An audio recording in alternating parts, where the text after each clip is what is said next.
7-year-old Lindsay had plans to kill her older brother. I mean, she doesn't even hate him. If anything, she hates that he's so kind to her. She hates that she's so embarrassed by him. The way that he roams around town with this glazed, empty look in his eyes, and the way that everybody in town knows that something is wrong with him, but nobody wants to talk about it. And Donald knew from the get-go what Lindsay was planning. But he didn't mind. If that's what she wanted, he would have died for her. Because to him, Lindsay is not just a little sister. So she participated in the series, trusted the producers, and then when she saw the final product, she said, I am embarrassed by the series. If someone suffers from schizophrenia, it doesn't mean they're violent. The percentage of people with it who are violent is far lower than the general public. It's just the way that the media depicts it. Movies like Joker, Shutter Island, that's what they did with our series. They made it another horror story around mental illness and my poor parents, they're portrayed as monsters. They were the kindest, most highly educated parents in the world. Inside the Hidden Valley Roadhouse, that's the road name, there is a ticking time bomb. There's 12 ticking time bombs all waiting to go off at any second. You don't know which and when and if they're even gonna go off. It's almost like everyone in the house is eyeing each other up and down, waiting for the moment that another one of them loses their minds. And it's this never-ending question of who's gonna be next? What are they gonna do?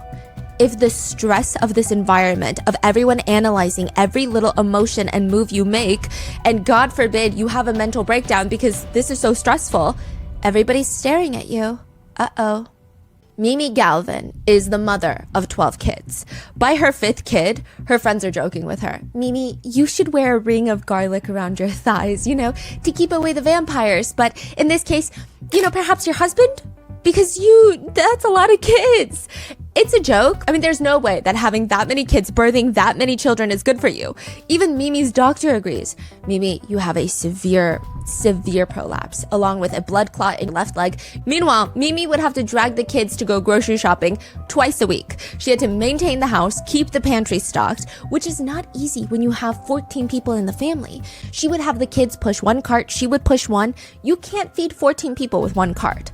The shopping list for 3.5 days is 10 gallons of milk, 5 boxes of cereal, 4 loaves of bread. So Donald's therapist likely is having a very difficult time on reacting to the things that Donald is saying because it just seems rapid fire. He starts opening up about everything that has been going on in his life. He ran through the bonfire. He put a cord around his neck, probably in an attempt to strangle himself, though it's not explicitly clear. He turned on the gas, again, likely to poison himself, and even went to a funeral home to price shop for caskets for himself.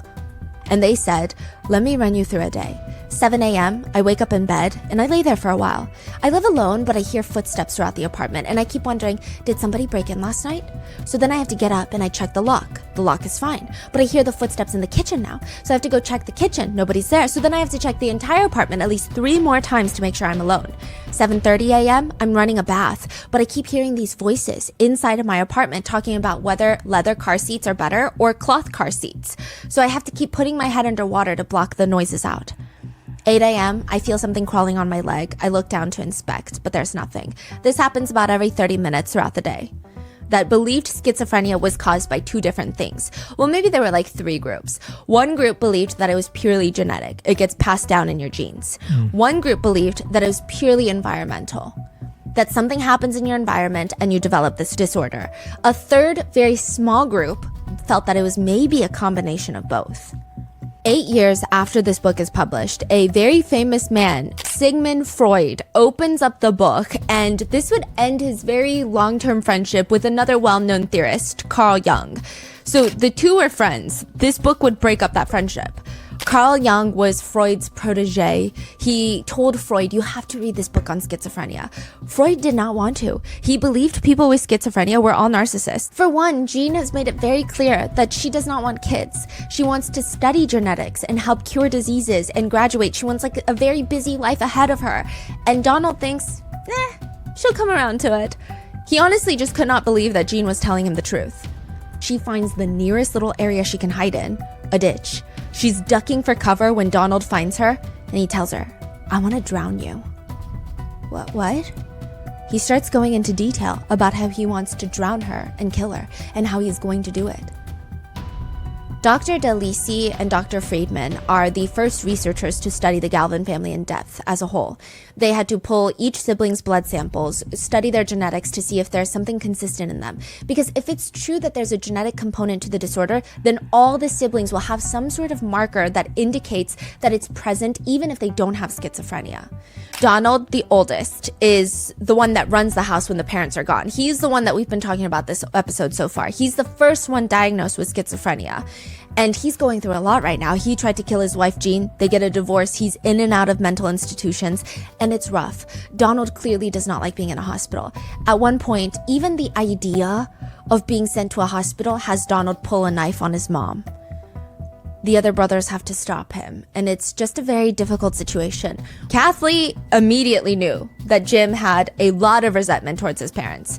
Within their first few dates, he starts going on rants about how his parents kept having babies and don't even deal with the younger ones. And of course, even with everything going on with Donald, Jim had so much hatred for him.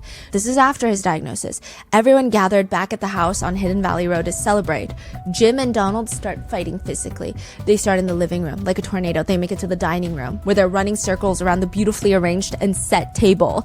Jim tries to reach across the table. Donald lifts it up, throws it onto Jim, and everything, all the plates, glasses, silverware, food, crashing down, destroyed. He does not have schizophrenia.